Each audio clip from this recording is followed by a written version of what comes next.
خدا تعالیٰ کے فضل و کرم سے آج کا ہمارا یہ پروگرام اختتام کی جانب رواں ہے، لیکن میں اس مقصد اصلی کی طرف رجوع کرتا ہوں کہ جس مقصد کے تحت اس مجلس کو آراستہ کیا گیا ہے۔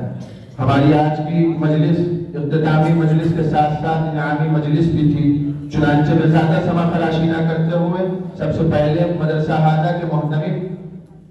عالی جناب پروفیسر ڈاکٹر ثناء اللہ خان صاحب دامت برکاتہ العالیہ سے انتہائی ادب کے ساتھ درخواست گزار ہوں کہ حضرت والا تشریف لائیں اور اپنے دست مبارک سے ہم طلبہ کرام کو انعامات سے نوازیں۔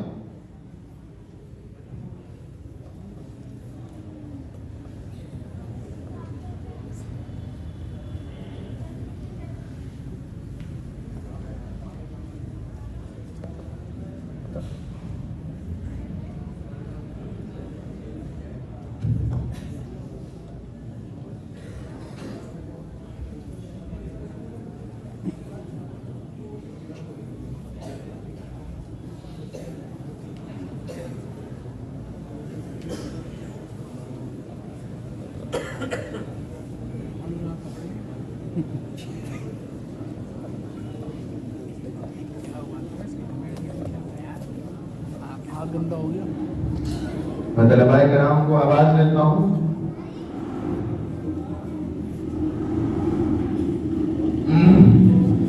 محمد طیب، محمد طیب، طلباء کرام چلتے رہے۔ عمر خیام، راہیم خان، دائم خان، عبد الرحمن، محمد علی، محمد حارث عربی ابتدائی، محمد مصطفیٰ عربی اول، محمد حماد، محمد فیض، محمد امجد، محمد سفیان عربی اول، محمد عاقب،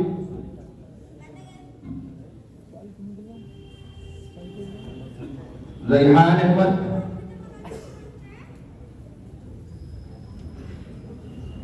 محمد طاہر توحید، محمد افضل، محمد کیف، جسیم پرویز، محمد اکرم، رضی بارہ بنگوری، معاذ عارف، محمد شفیق، محمد شابیر۔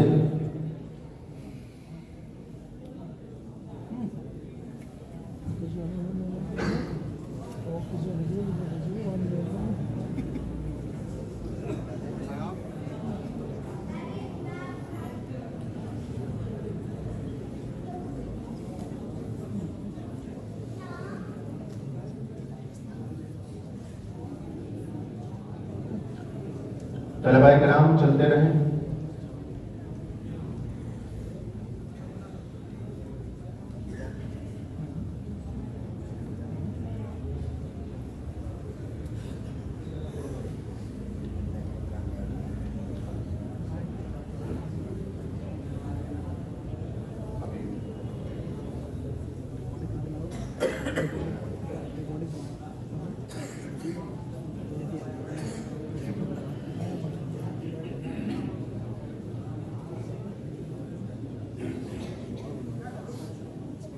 چلتے رہیں طلباء، چلتے رہیں۔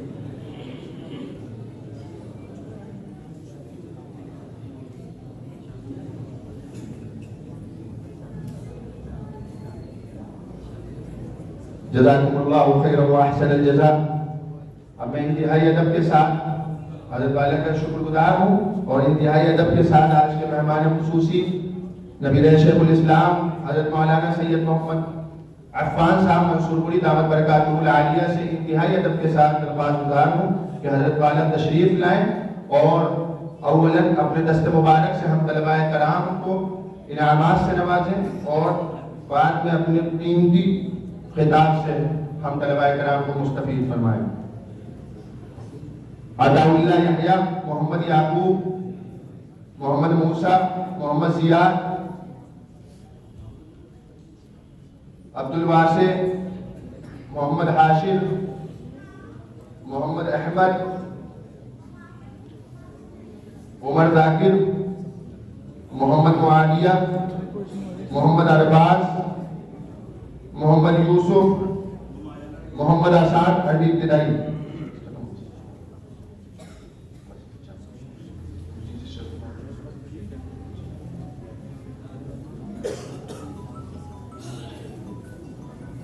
عبید الرحمان،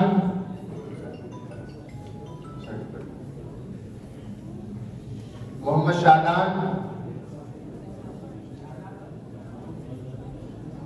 محمد عبداللہ، آفتاب عالم، محمد سفیان، محمد شیز، محمد تنویر،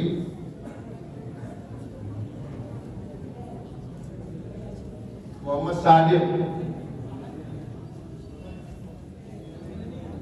آفتاب عالم، محمد سفیان، محمد شیز، محمد تنویر، محمد صادق،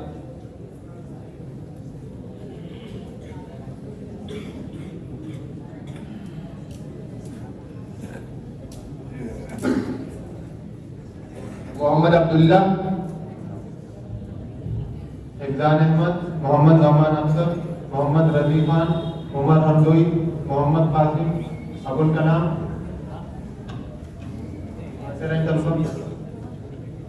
محمد مبارک،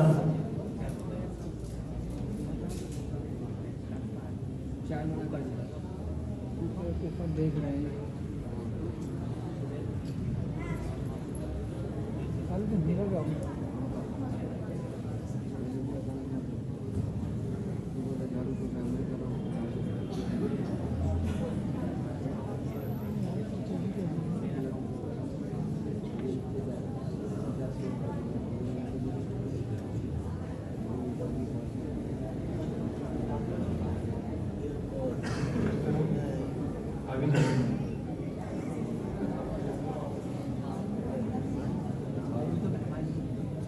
محمد انس، محمد فہد، محمد اعظم،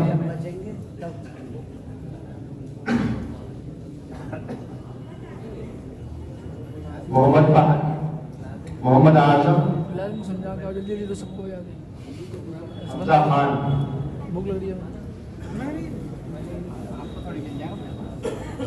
محمد صادق،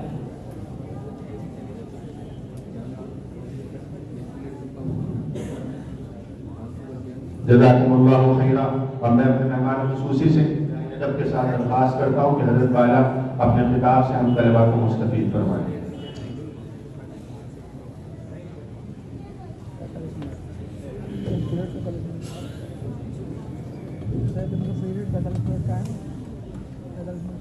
نحمده ونصلي على رسوله الكريم، أما بعد، قال أبو الطيب المتنبي: أعز مكان في الدنا سرج سابح، وخير جليس في الزمان كتاب.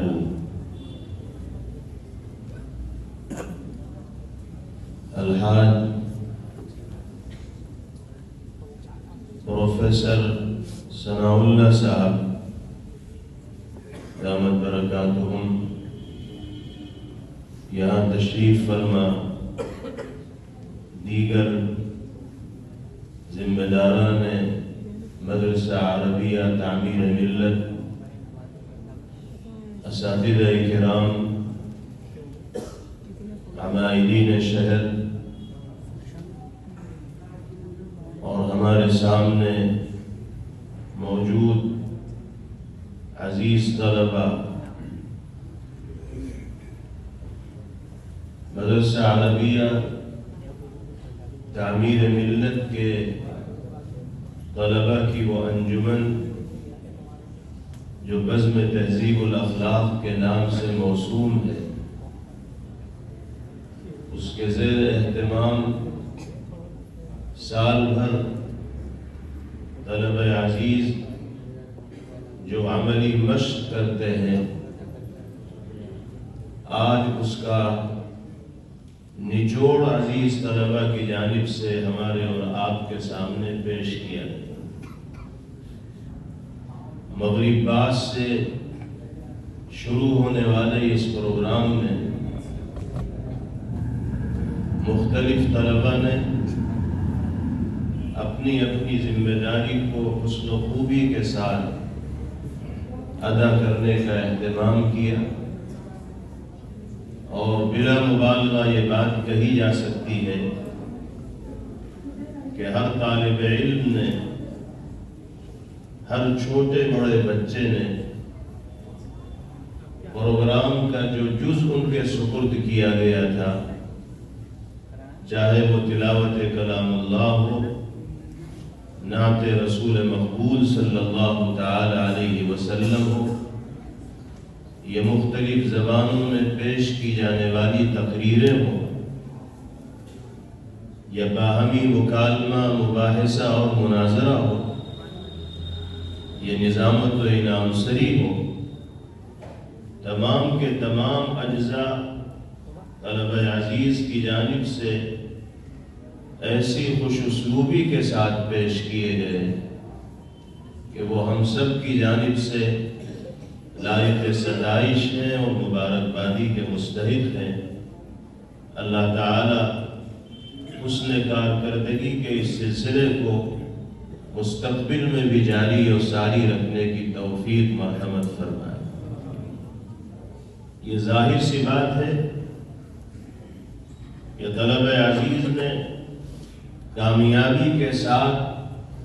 اگر اس پروگرام کو اختتام کی منزل تک پہنچایا ہے تو اس میں ان کے اساتذہ کرام کا بہت بڑا دخل ہے۔ ان بچوں کی تربیت کرنے والی شخصیات، ان کی رہنمائی کرنے والی ہستیاں، ان کو بولنے کا سلیقہ سکھانے والے افراد مجمع کے سامنے اپنی کارکردگی کو بہتر سے بہتر انداز میں پیش کرنے کا طریقہ حضرات اساتذہ کرام کی شکل میں مخلص مربی کی بدولت ہی ایک طالب علم کو میسر ہو پاتا ہے۔ اس اعتبار سے جس درجہ یہ عزیز طلبہ مستحق مبارکباد ہیں، اسی درجہ ان کے اساتذہ کرام اور مدرسے کے ذمہ داران بھی مبارکبادی کے مستحق ہیں کہ بہترین تعلیم و تربیت کا نظم و بندوبست ان طلبہ کے لیے کیا گیا اور اپنی بہترین کارکردگی کے ذریعے طلبہ عزیز نے اس امر کو ثابت کیا۔ ہم اپنے سامنے موجود ان چھوٹے چھوٹے بچوں سے اور عزیز طلبہ سے گزارش کرنا چاہیں گے کہ اللہ نے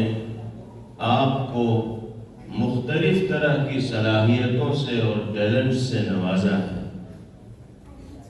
آپ کی ذمہ داری یہ ہے کہ آپ اپنے کو پہچانیں، اپنی صلاحیت کو جانیں، اپنے ٹیلنٹ کو سمجھیں، آپ خود اپنے اندر جھانک کر دیکھیں، اپنے دل سے پوچھیں کہ آپ کی طبیعت کس کام میں زیادہ لگتی ہے، کس فیلڈ میں متحرک رہنا، سرگرم رہنا آپ کو زیادہ پسند ہے، پڑھنا آپ کو زیادہ اچھا لگتا ہے، لکھنا آپ کو زیادہ اچھا لگتا ہے، لوگوں کے سامنے واعظ و تقریر کی شکل میں بولنا آپ کو زیادہ اچھا لگتا ہے، یا اشعار کی زبان اختیار کر کے نعت گوئی کرنا آپ کو زیادہ پسند ہے، اسی پسندیدگی کے اعتبار سے کس کو آپ اپنا ماڈل بنائے ہوئے ہیں اور کس کی نقالی کو اور کس کے طرز کو اختیار کرنا آپ اپنے لیے مرغوب تصور کرتے ہیں، اس سے میرے عزیزوں آپ کو اپنے ٹیلنٹ کا اور صلاحیتوں کا صحیح طور پر اندازہ ہو۔ آپ کی یہ عمر صلاحیتوں کو سمجھنے کی اور صحیح مصرف میں ان توانائیوں اور صلاحیتوں کو استعمال کرنے کی ہے۔ آپ اپنے ذہن و دماغ میں یہ خواب سجائے رکھیں کہ عظمت و بلندی اور ترقی کی جو چوٹی ہو سکتی ہے اس تک پہنچنا بھی ہمارے لیے آسان ہے، دشوار نہیں ہے۔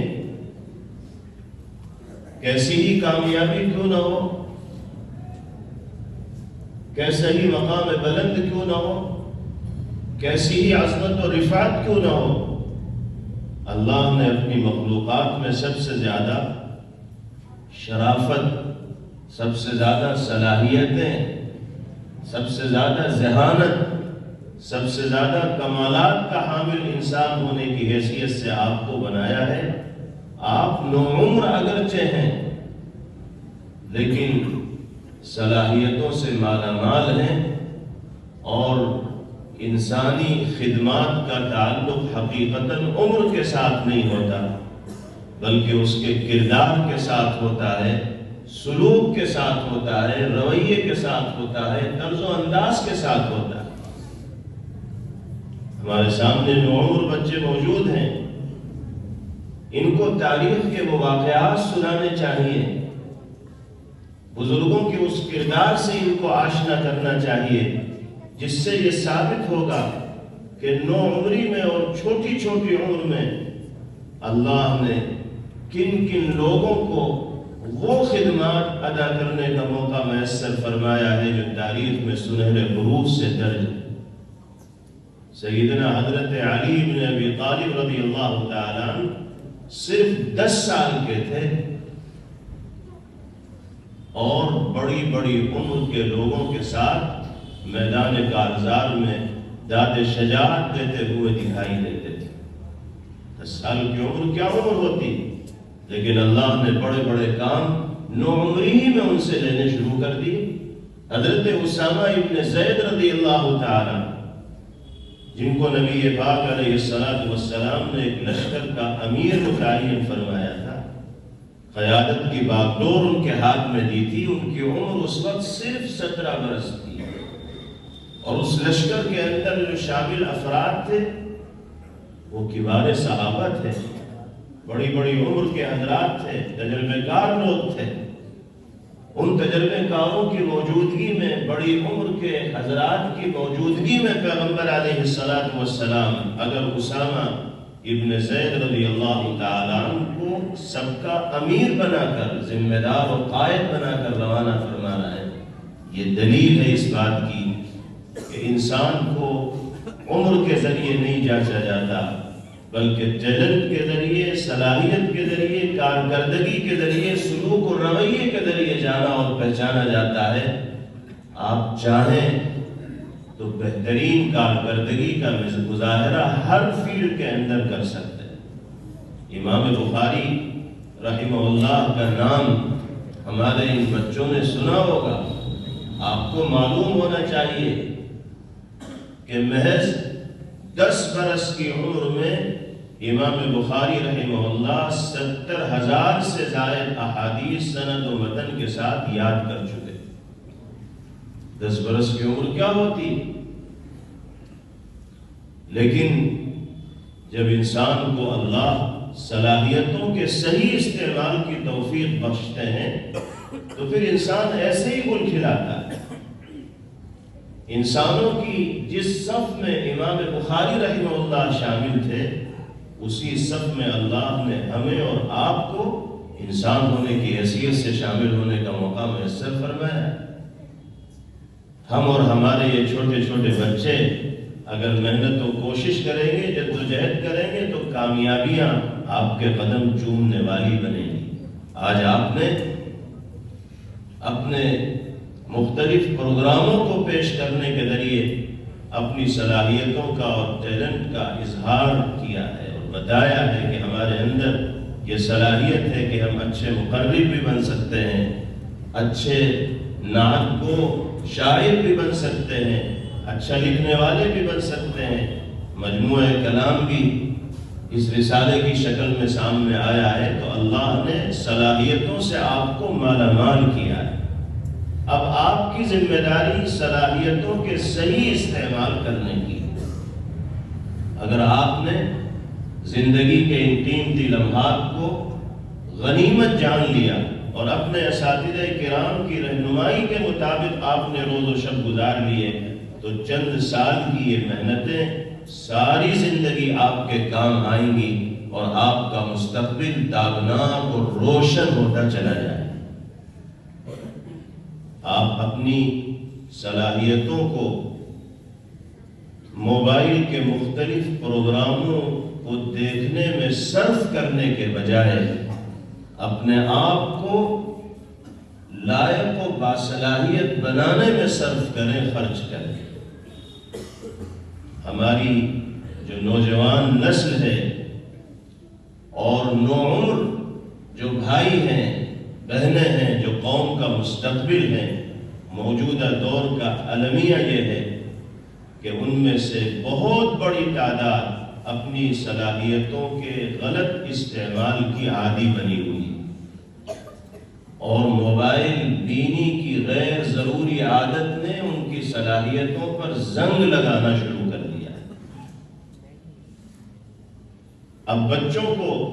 پڑھنے میں وہ دلچسپی نہیں ہوتی جو موبائل کی ریلز دیکھنے میں دلچسپی ہوتی ہے،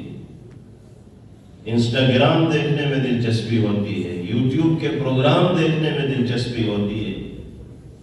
چند سیکنڈ کی وہ ریلز ہوتی ہیں، لیکن ان میں ایسی کشش ہوتی ہے نوجوانوں کے لیے کہ ایک سے دوسری، دوسری سے تیسری، تیسری سے چوتھی، گھنٹوں گزر جاتے ہیں اور دلچسپی کا سامان کم نہیں ہوتا۔ اس کا اثر یہ ہوگا کہ آپ کی سوچ و فکر ایک محدود دائرے کے اندر منحصر ہوتی چلی جائے گی۔ آپ اپنے اندر خود کچھ کرنے کی صلاحیت موجود نہیں پائیں گے اگر آپ شروع سے اس کے عادی ہو گئے۔ پھر آدمی کا ذہن و دماغ میرے عزیزوں منجمد ہو جاتا ہے، سوچنے سمجھنے کی صلاحیت نہیں رہتی۔ اللہ نے آپ کو بہت سی صلاحیتوں سے نوازا ہے، آپ اپنے اوپر اعتماد اور بھروسہ کیجئے اور خود اپنے لیے میدان بنائیے، کسی کے سہارے دنیا میں جینے کے عادی مت بنیے۔ اللہ نے آپ کو خود اس لائق بنایا ہے کہ آپ صرف اس ذات کی، اس ذات وحدہ لا شریک پر اعتماد و بھروسہ کرتے ہوئے تنہا اپنی صلاحیتوں کے ساتھ کامیاب زندگی گزار سکتے ہیں۔ شرط یہ ہے کہ صلاحیتوں کا صحیح استعمال ہونا چاہیے۔ اب تو یہ چیٹ جی پی ٹی کا زمانہ آ گیا، اس نے تو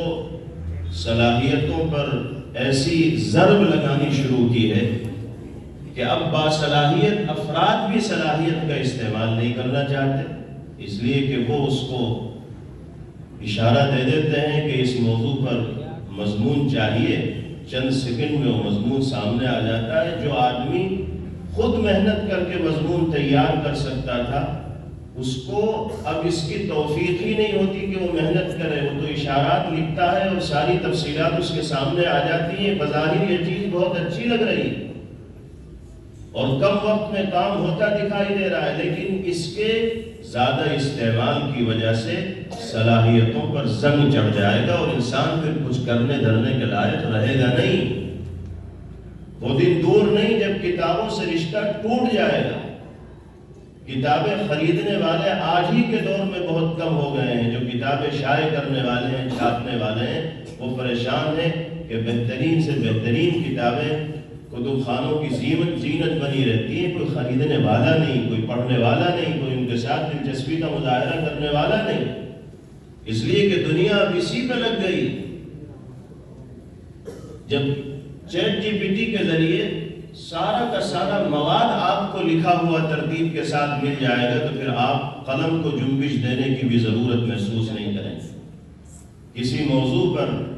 مطالعہ کرنے کے لیے کتابوں کی وقت گردانی کی ضرورت بھی آپ محسوس نہیں کریں گے۔ نتیجہ یہ ہوگا کہ کتابوں سے دور ہوتے چلے جائیں گے، کتابوں سے ناواقفیت عام ہوتی چلی جائے گی اور اسی ذریعے پر ایسا اعتماد ہو جائے گا کہ جو اس میں ہے وہی صحیح۔ حالانکہ یہ بات ثابت ہو چکی ہے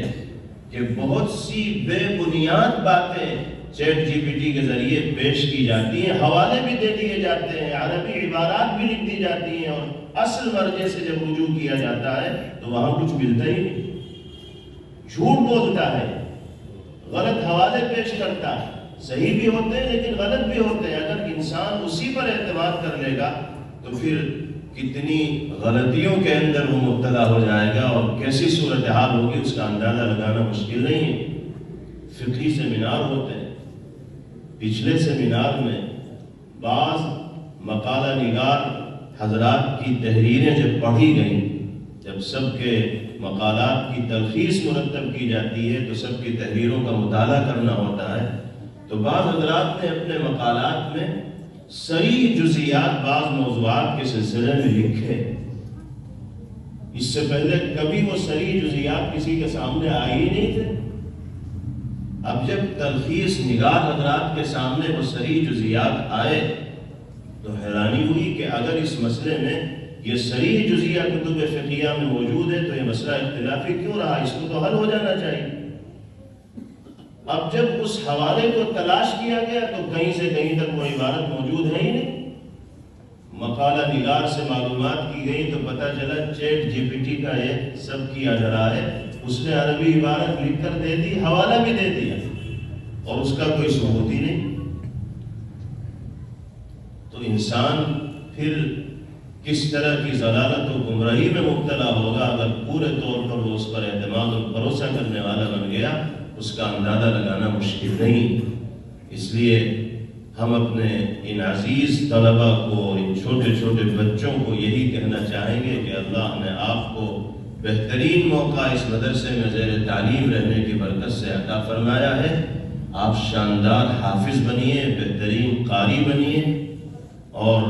عالم بعمل بنیے اور دین کے داعی اور مبلغ بن کر زندگی گزارنے کی فکر و کوشش کیجیے۔ آپ جو خواب اپنے ذہن کے اندر سجائیں گے، اللہ آپ کے ان خوابوں کو شرمندہ تعبیر فرمائیں گے اگر آپ محنت و جد و جہد کے ساتھ اپنی صلاحیتوں کا صحیح استعمال کرتے رہیں۔ ایک بڑے جلیل القدر تابعی، بزرگ اعلیٰ درجے کے محدث اور وسیع النظر فقیہ گزرے ہیں، عامر ابن شراحیل شعبی رحمہ اللہ۔ حافظے کے اعتبار سے بھی اللہ نے ان کو بڑی قوت عطا فرمائی تھی۔ ایک مرتبہ حضرت عامر ابن شراحیل سے ان کے شاگردوں نے اور کچھ لوگوں نے سوال کیا، اَيْنَ لَكَ هَذَا الْعِلْمِ، حضرت اتنی معلومات آپ کے پاس کہاں سے جمع ہو گئی؟ دماغ ہے یا کمپیوٹر، سب کچھ آپ نے محفوظ کر رکھا ہے، جس موضوع پر آپ بولتے ہیں تشفی بخش گفتگو کرتے ہیں اور جواہر لوگوں کے سامنے پیش کر دیتے ہیں، کہاں سے یہ چیزیں آپ کے پاس آئیں؟ تو حضرت نے اس کے جواب میں 4 باتیں ارشاد فرمائی جو ہر طالب علم کو ہمیشہ پیش نظر رکھنی چاہیے۔ فرمایا بِنَفْيِ الْاِعْتِمَادِ وَسَيْرٍ فِي الْبِلَادِ وَصَبْرٍ كَصَبْرِ الْجِبَالِ وَبُكُورٍ كَبُكُورِ الْغُرَابِ۔ فرمایا کہ اللہ نے معلومات کا یہ ذخیرہ اور علمی اعتبار سے یہ شان اگر مجھے عطا فرمائی ہے تو اس میں باری تعالیٰ کے کرم و فضل کا بہت بڑا دخل ہے، اور میری محنت و جد و جہد اور دلچسپی، اور اللہ کبھی کسی محنت کرنے والے کی محنت کو اور جد و جہد کو رائے گا اور ضائع نہیں فرمایا۔ فرمایا کہ 4 چیزوں کو میں نے ہمیشہ پیش نظر رکھا۔ نمبر 1 بِنَفْيِ الْاِعْتِمَادِ، عزت کا یہ بلند مقام اور علمی اعتبار سے یہ جلالت شان اگر مجھے عطا ہوئی ہے تو اس کی ایک وجہ یہ ہے کہ میں نے اپنی صلاحیتوں کے نکھارنے میں کسی پر بھروسہ نہیں کیا۔ اللہ نے مجھے جو توانائی عطا فرمائی اس کا میں نے بھرپور استعمال کیا اور اس کے نتیجے میں اللہ نے مجھے کامیابی کی، اس منزل تک پہنچنے کا موقع عطا فرمایا۔ اس کا مطلب ہے خود اعتمادی، باصلاحیت انسان خود اعتمادی کا مظاہرہ کرے، اپنی زمین خود بنائے، اپنا میدان خود سازگار کرے، کسی کے بھروسے نہ رہے کہ فلاں کے ذریعے میں آگے پہنچوں گا اور فلاں کی سفارش سے میں فلاں ادارے کے اندر داخل ہو جاؤں گا اور فلاں کی پشت پناہی مجھے حاصل رہے گی تو میں فلاں منزل تک پہنچ جاؤں گا۔ اگر اس سوچ کے ساتھ کوئی آگے بڑھنے کی کوشش کرے گا تو کبھی اس کو حقیقی کامیابی حاصل نہیں ہو سکتی۔ آپ یہ سمجھیے کہ آپ کے لیے اللہ کی ذات کے علاوہ کوئی سہارا نہیں ہے۔ اللہ نے آپ کو غیر معمولی صلاحیتوں سے نوازا ہے، آپ صلاحیتوں کا صحیح استعمال کرنے والے بنیے، قدم قدم پر اللہ کی نصرت و مدد آپ کے شامل حال رہے۔ یہ مطلب ہے بنفی الاعتماد کا، یعنی خود اعتمادی ہونی چاہیے طالب علم کے اندر، اور اپنی زمین خود بنانے کی فکر ہونی چاہیے۔ دوسری چیز سیر فی البلاد، مجھے اگر یہ مقام حاصل ہوا ہے تو اس کی ایک وجہ یہ بھی ہے کہ جہاں سے مجھے علم حاصل ہوتا ہوا دکھائی دیا، جہاں بھی خیر کو میں نے پایا، میں نے اس کی پرواہ نہیں کی کہ مجھے گھر چھوڑنا پڑے گا، عزیز و قریب اور رشتہ داروں کو ترک کرنا پڑے گا۔ میں علم سے اپنے آپ کو سیراب کرنے کے لیے، علمی پیاس بجھانے کے لیے دور دراز کا سفر کرتا رہا، اساتذہ کرام کی خدمت میں حاضر ہوتا رہا، جہاں جہاں مجھے علمی پیاس بجھانے کا وسیلہ اور ذریعہ ملا میں وہاں گیا اور جی بھر کر رہا اور اپنی علمی تشنگی کو بجھانے کا سامان کیا۔ یہ جذبہ ہر طالب علم کو ہونا چاہیے۔ اب تو اللہ نے طالبان علوم نبوت کے لیے اتنی سہولیات پیدا فرما دی ہیں، اتنی تعلیم گاہیں بن گئی ہیں، دینی درس گاہیں بن گئی ہیں کہ اس میں ہر طرح کی سہولیات طلبہ کو میسر ہوتی ہیں۔ اساتذہ کرام ہر گھنٹے بدل بدل کر درسگاہ میں تشریف لاتے ہیں، طلبہ کو درسگاہ بدلنے کی بھی ضرورت پیش نہیں آتی، گویا کہ خان علم اللہ کی طرف سے سجا کر پیش کر دیا گیا ہے ہمارے اور آپ کے سامنے۔ اس کے باوجود بھی اگر ہم علمی دسترخوان سے خوشہ چینی کرنے میں کامیاب نہیں ہوں گے تو اس سے بڑی محرومی کوئی نہیں ہوگی۔ تیسری چیز حضرت نے بیان فرمائی، وَصَبْرٍ كَصَبْرِ الْجِبَالِ، یہ مقام اگر اللہ نے مجھے عطا فرمایا تو اس لیے کہ میں نے تسلسل کے ساتھ جہد عمل کو جاری رکھا۔ جیسے پہاڑ کے اندر استقامت ہوتی ہے، جماؤ ہوتا ہے، اور بڑی سے بڑی مخالفتیں اور تیز سے تیز آندیاں پہاڑ کے اندر لغزش پیدا نہیں کر پاتی، جنبش پیدا نہیں کر پاتی، اپنی جگہ سے اسے ہٹانے میں کامیاب نہیں ہو پاتی۔ ایسے ہی ایک طالب علم کو مقصد کی حصولیابی میں ایسا مگن رہنا چاہیے کہ دنیا چاہے زیر و زبر ہوتی رہے لیکن وہ حصول علم میں منہمک رہے، یعنی اس کی پوری توجہ مقصد کی جانب ہونی چاہیے۔ اگر یکسوئی نہیں ہوگی طالب علم کی زندگی میں تو کبھی بھی اسے حقیقی کامیابی میسر نہیں ہو پائے گی۔ معمولی آزار کی بنا پر ہیلے بہانے اختیار کر کے طلب علم کے مرحلے میں اسباب چھوڑ کر ادھر ادھر جانا، یہ طلبہ کے لیے سخت مضر اور نقصان دہ چیز ہے، اور اس کا خمیازہ ان کو صلاحیتوں کے پختہ نہ ہونے کی شکل میں بھگتنا پڑتا ہے۔ حضرت کا یہ جملہ بہت اسباق اپنے اندر لیے ہوئے، تفصیل کا وقت نہیں ہے، وقت کافی ہو گیا ہے۔ آخری چیز حضرت نے ارشاد فرمائی، وہ بکور ان کا بکور الورا، مجھے اللہ نے یہ مقام اس وجہ سے بھی عطا فرمایا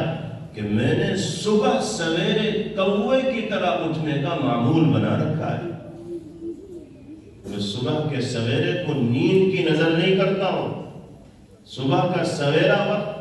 یہ خصوصی رحمتوں کے نزول کا وقت ہوتا ہے، اور اللہ نے رات کا جو پرسکون وقفہ انسان کو عطا فرمایا ہے،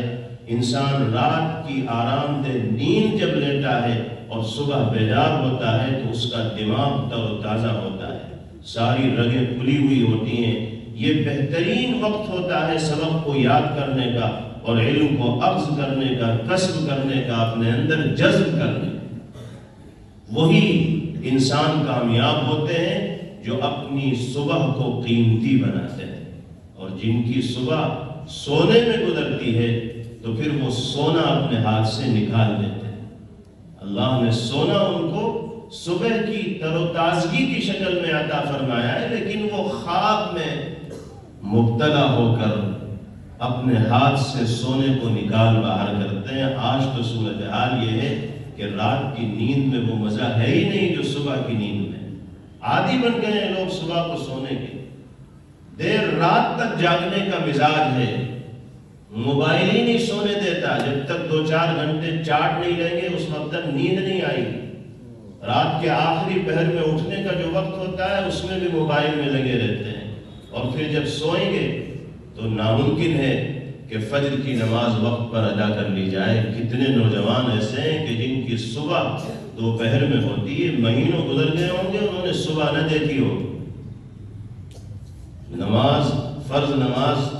دور کی بات ہے، ادا اس کو پڑھنا، قضا پڑھنے والے بھی کم ہوتے چلے جاتے ہیں۔ اگر ہم شب خیزی کا اور صبح سویرے اٹھنے کا معمول بنائیں گے تو اللہ ہمیں اپنی صلاحیتوں کے صحیح استعمال کی توفیق بخشیں گے اور ہم اپنی کارکردگی میں نکھار پیدا کر پائیں۔ اس لیے ہم اپنے ان عزیز بچوں سے، طلبہ سے یہ گزارش کرنا چاہیں گے کہ حضرت عامر ابن شراحیل کے ان تجربوں سے آپ سبق لیجئے اور اپنی صلاحیتوں کے صحیح استعمال کے عادی بنیے۔ اللہ نے آپ کو اس ادارے سے منسلک کر کے بہترین موقع عطا فرمایا ہے، اس کو غنیمت جانیے۔ اور ہم آپ کے بزرگوں اور بڑوں سے اور گھر کے ذمہ داران سے یہ عرض کرنا چاہیں گے کہ یہ نسلیں جو اللہ نے آپ کو اولاد کی شکل میں عطا فرمائی ہیں، امانت ہے، ہمارے اور آپ کے ذمے امانت ہے۔ ان کی دینی تعلیم و تربیت کی فکر کرنا، ان کو اسلامی آداب سے واقف کرانا، ان کو زندگی گزارنے کا سلیقہ سکھانا، اخلاقی اقدار سے ان کو مالا مال کرنا، یہ ماں باپ کی اور گھر کے ذمہ داروں کی ذمہ داری اور فریضہ ہے۔ اگر ہم اپنے بچوں کو سچ بولنا نہ سکھا سکیں، اگر ہم اپنے بچوں کو ایمانداری کے ساتھ زندگی گزارنے کا طریقہ نہ سکھا سکے،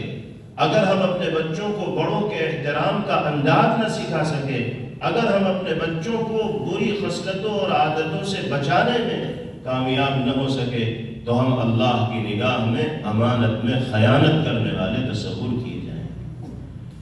بے ایمانی اور بددیانتی صرف کسی کے مال کو ہڑپ کر لینے کا نام نہیں ہے، کسی کے حق کو دبا لینے کا نام نہیں ہے۔ بچوں کی تربیت کی فکر نہ کرنا یہ بھی بے ایمانی اور بددیانتی کی ایک شکل ہے۔ اللہ نے یہ نسلیں ہمیں عطا فرمائی ہیں، ایک جانب یہ انعام ہے اور دوسری جانب امانت ہے، اور امانت کی ادائیگی یہ ہم سب کی ذمہ داریوں کے اندر داخل ہے۔ اور ہمیں یہ بات یاد رکھنی چاہیے کہ ہمارے بچے وہ نہیں کرتے جو ہم کہتے ہیں، ہمارے بچے وہ کرتے ہیں جو ہم کرتے ہیں۔ ہم اور آپ اپنے بچوں کے لیے جتنا بہترین ماڈل بن سکتے ہیں، کوئی دوسرا ہمارے بچوں کے لیے اتنا بہترین ماڈل نہیں بن سکتا۔ ہم بچوں کو نماز کی پابندی کی تلقین کرتے رہیں اور خود نماز کے وقت گھروں میں بات چیت میں مشغول رہیں یا سوتے رہیں تو بچے کبھی نمازی نہیں بنے۔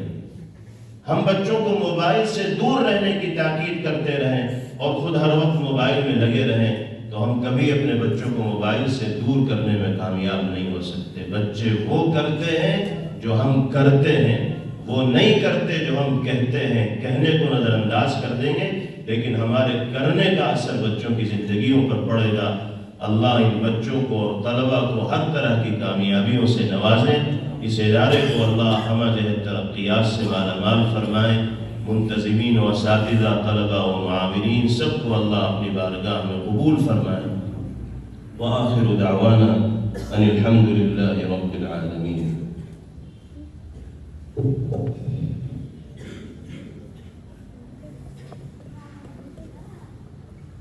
والا سے میں انتہائی ادب کے ساتھ درخواست کرتا ہوں کہ حضرت والا یہ اپنی دعا پر اس مجلس کا اختتام فرمائیں۔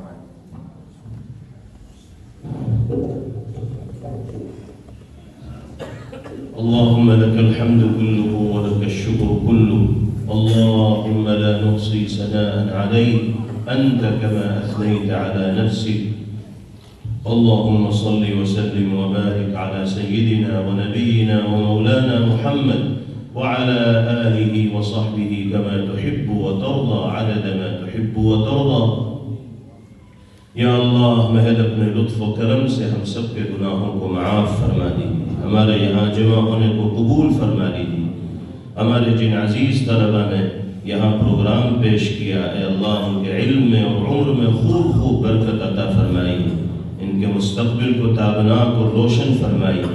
ان کے والدین نے ان کی کامیابیوں کے سلسلے میں جو خواب اپنے ذہن و دماغ میں سجائے ہیں ان کو شرمندہ تعبیر فرما دیجیے۔ اے اللہ ہم سب کو معاف فرمائیے، ہمیں اپنی بدعملی اور گناہوں کا اقرار و اعتراف ہے، اور ہمیں یہ احساس ہے کہ ہمارے گناہوں نے ہمیں منہ دکھانے کے لائق نہیں چھوڑا۔ ہم آپ کی بارگاہ میں عفو و درگزر کے سوالی بن کے حاضر ہیں۔ اے اللہ ہم سب کی جھولیوں کو اپنی رحمت سے بھر دیجئے، اپنی ناراضگی کو دور فرما دیجئے، اپنی رضا اور خوشنودی کا حصول ہم سب کا مقدر بنا دیجئے۔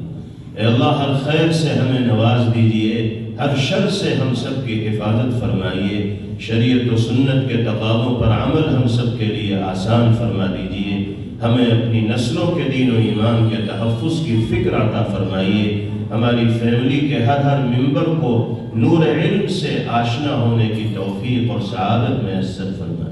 ہمارے گھروں میں دینی اور ایمانی ماحول کو عام فرمائیے، ہمیں اپنی صلاحیتوں کے صحیح استعمال کی توفیق عطا فرمائیے، لمحات زندگی کی قدردانی اے اللہ ہمارا مزاج بنائیے، وقت کے ضیاع سے ہم سب کی حفاظت فرمائیے، ہم میں اور ہمارے متعلقین و اہل خانہ میں جو بیمار ہوں سب کو شفا عطا فرمائیے، مرحومین کی مغفرت فرمائیے، ہم سب کو اپنے اس ملک میں مذہبی آزادی کے ساتھ عزت و عافیت سے زندگی گزارنے کے مواقع میسر فرمائیے، ہمارے کاروبار میں ملازمت اور ذریعہ معاش میں برکت عطا فرمائیے، ہر طرح کے خسارے اور نقصان سے حفاظت فرمائیے۔ اللہم ربنا آتنا فی الدنیا حسنہ وفی الآخرۃ حسنہ وقنا عذاب النار، وصلی اللہ وسلم وبارک علیہ وعلى آلہ وصحبہ اجمعین برحمتک یا ارحم الراحمین۔ جزاک اللہ خیرا۔ میں تمام سامعین سے کہوں گا کہ وہ اپنی اپنی جگہ پر تشریف رکھیں، پہلے ہمارے مہمان خصوصی تشریف لے جائیں۔